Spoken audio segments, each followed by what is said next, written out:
Hello friends, welcome to Tamil Tech Tutorial. இந்த வீடியோல நம்ம என்ன பார்க்கறோம் அப்படினா லினக்ஸ்ல ஃபைலை காப்பி பண்றதுக்கு நான் மூணு டிப்ஸ் சொல்ல போறேன். அது என்ன அப்படினா ஒன்னு வந்து cp கமாண்ட், செகண்ட் வந்து பாத்தீங்கன்னா cat கமாண்ட், மூணாவது வந்து பாத்தீங்கன்னா t கமாண்ட். இப்போ ஒன் பை ஒன்னா சொல்லுவோம். ஃபர்ஸ்ட் வந்து பாத்தீங்கன்னா cp கமாண்ட். இது வந்து நம்ம ஜெனரலா யூஸ் பண்ற ஒரு டெக்னிக் தான்.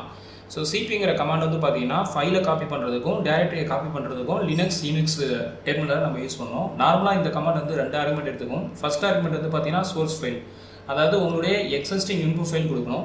செகண்ட் ஆர்குமெண்ட் வந்து பார்த்தீங்கன்னா டார்கெட் ஃபைல், அதாவது நீங்கள் காப்பி பண்ண போகிற நியூ ஃபைல் நேம் வந்து கொடுத்தா போதும். ஸோ இதுதான் வந்து சிபி கமாண்டு. இப்போ நான் இதுக்கான எக்ஸாம்பிள் காமிக்கிறேன். இப்போ பார்த்தோம் அப்படின்னா ஆல்ரெடி வந்து C1ங்கிற ஃபைல் இருக்குது. இதை வந்து நான் இப்போ சிபி கமாண்ட் மூலமாக வேறு ஃபைலுக்கு வந்து காப்பி பண்ணுறேன், அதாவது சீட்டுக்கு காப்பி பண்ணுறேன். இப்போ சிடியோட கண்டென்ட் செக் பண்ணுறதுக்கு கேட்டன் கொடுத்தீங்கன்னா உங்களுக்கு வந்து ஃபைல் காப்பி ஆகிடும். இது வந்து ஃபர்ஸ்ட் அப்ரோச். செகண்ட் வந்து பார்த்தீங்கன்னா கேட் கமாண்ட். கேட் கமாண்ட் வச்சு நம்ம எப்படி காப்பி பண்ண முடியும் அப்படின்னா, நார்மலாக கேட் கமாண்ட் வந்து ஃபைலை கிரியேட் பண்ணுறதுக்கும் டிஸ்பிளே பண்ணுறதுக்கு மட்டும் தான் யூஸ் பண்ணுவோம். ஆனால் வந்து கேட் கமாண்ட் மூலமாக நம்ம வந்து ஃபைலை காப்பி பண்ண முடியும். அதுக்கு நம்ம என்ன பண்ணுறோம் அப்படின்னா, ஃபஸ்ட்டு வந்து அவுட்புட் ரீடைரக்ஷன் ஆப்ரேட்டர் லினக்ஸில் இருக்குது. இது வந்து பார்த்தீங்கன்னா ரீடைரக்ஷன் ஆப்ரேஷன் சொல்லுவோம். இதில் கிரேட்டர் தென் சிம்பிள் இருக்குது. ஸோ லெஸ் தென் அப்படின்னா இன்புட்டை ரீட் பண்ணுறதுன்னு அர்த்தம், கிரேட்டர் தென் அப்படின்னா நம்மளோட டேட்டாவை ரைட் பண்ணுன்னு அர்த்தம். இப்போ இந்த டெக்னிக் வச்சு தான் நான் வந்து என்ன பண்ண போகிறேன் அப்படின்னா காப்பி பண்ண போகிறேன். இப்போ இதனுடைய சின்டாக்ஸ் வந்து எப்படி இருக்கும் அப்படின்னா, நார்மலாக கேட்டு ஃபைல் நேம் அப்படியே கொடுத்ததுன்னா அந்த ஃபைலோட கண்டென்ட்டை டிஸ்பிளே பண்ணணும். அதுக்கப்புறம் பார்த்தீங்கன்னா கிரேட்டர் தென் நியூ ஃபைல் கொடுத்துக்கிறேன். இப்போ இதுக்கு என்ன மீனிங் அப்படின்னா, இந்த கேட்டு டிஸ்பிளே பண்ணுற ஃபைலோட கண்டென்ட்டை அப்படியே வந்து ரைட் பண்ணு அப்படின்னு அர்த்தம். அதுக்கு தான் கிரேட்டர் தென் சிம்பிள் யூஸ் பண்ணுறோம். அதுக்கப்புறம் டார்கெட் ஃபைலுங்கிறது நீங்கள் கொடுக்கக்கூடிய ஃபைல். இப்போ நான் எக்ஸாம்பிள் காமிக்கிறேன்.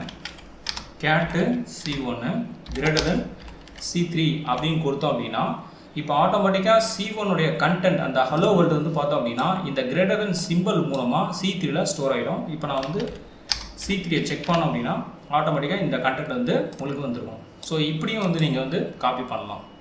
அடுத்தது மூணாவது வந்து பார்த்தோம் அப்படின்னா டி கமாண்ட். இந்த டி கமாண்ட் மூலமாகவும் நீங்கள் ஃபைலை காப்பி பண்ண முடியும்.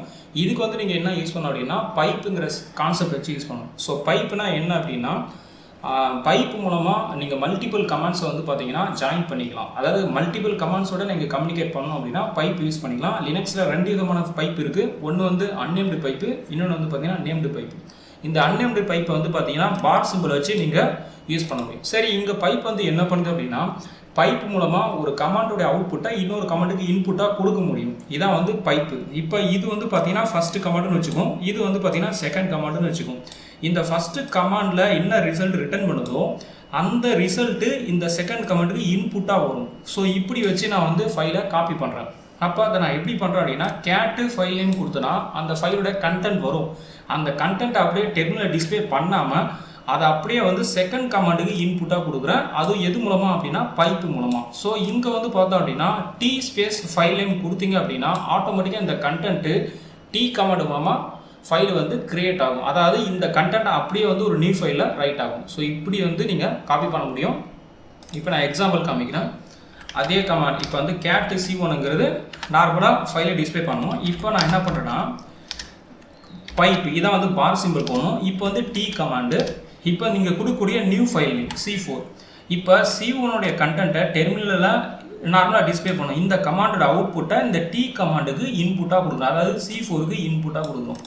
அது இல்லாமல் டி கமாண்ட் யூஸ் பண்ணிங்க அப்படின்னா உங்களுக்கு ஒரே டைமில் அவுட்புட்டு ஃபைலையும் சேவ் ஆகும், அதனுடைய அவுட்புட்டு டெர்மினல் டிஸ்பிளே ஆகும். இப்போ பார்த்தீங்கன்னா டெர்மினலையும் அவுட்புட் வரும், ஃபைல் அந்த ஃபைலையும் வந்து ரைட் ஆகும். ஸோ இப்போ எக்ஸாம்பிள் வந்து பார்த்தீங்கன்னா கேட்டு C4 கொடுத்தீங்கன்னா உங்களுக்கு கண்டென்ட் வந்துடும். ஸோ இப்படியும் வந்து நீங்கள் வந்து ஃபைலை காப்பி பண்ண முடியும். ஸோ இந்த லினக்ஸ் டிப்ஸில் வந்து பார்த்தோம் அப்படின்னா மூணு வழி சொல்லியிருக்கேன். ஒன்று வந்து யூஸிங் சிபி கமாண்ட், நார்மலாக சிபி கமாண்ட் வச்சு காப்பி பண்ணுறது. செகண்ட் வந்து பார்த்தீங்கன்னா கேட் கமாண்ட் வச்சு பண்ணுறது. அதாவது கேட் கமாண்ட் அப்படின்னா அவுட்புட் ரீடைரக்ஷன் ஆப்ரேட்டர் மூலமாக. இந்த ரீடைரக்ஷன் மூலமாக நீங்கள் எந்த கமாண்டோட அவுட்புட் ஆகலாம்னு ஒரு ஃபைலை நீங்கள் ஸ்டோர் பண்ண முடியும். ஸோ இங்கே நம்ம ஃபைலை ஸ்டோர் பண்ணாலே அது வந்து காப்பி தான் அர்த்தம். அது மாதிரி பைப்பு, இந்த கிரேட்டர் தெனுக்கு ஆல்டர்னேட்டிவ் பார்த்தீங்கன்னா பைப் சொல்லலாம். பைப்பும் அதுமாரி பார்த்தீங்கன்னா ரெண்டு அல்லது அதுக்கு மேற்பட்ட ப்ராசஸோடு நீங்கள் லினக்ஸில் கம்யூனிகேட் பண்ணணும் அப்படின்னா பைப்புங்கிற சிம்பிள் யூஸ் பண்ணிக்கலாம். ஸோ பைப் மூலமாக நீங்கள் எவ்வளோ கமாண்ட் சொன்னாலும் வந்து நீங்கள் ஜாயின் பண்ண முடியும். ஸோ ஒரு கமாண்டோடைய அவுட்புட்டை இன்னொரு கமாண்டுக்கு இன்புட்டாகவும் கொடுக்க முடியும். அந்த டெக்னிக் வச்சு தான் நான் வந்து என்ன பண்ணேன் அப்படின்னா கேட்டு மூலம் ஃபைலோட கண்டென்ட்டை வாங்கி அதை டி கமாண்டுக்கு இன்புட்டாக கொடுத்து நான் வந்து ஃபைலை சேவ் பண்ணியிருக்கேன். அப்படி வந்து உங்களுக்கு ஃபைல் காப்பி ஆகும். ஸோ இப்படி தான் வந்து பார்த்தீங்கன்னா ஃபைல் காப்பி பண்ணுறதுக்கான 3 டிப்ஸ் கொடுத்துருக்கேன். இந்த வீடியோ பிடிச்சிருந்தா லைக் பண்ணுங்கள், ஷேர் பண்ணுங்கள், சப்ஸ்கிரைப் பண்ணுங்கள்.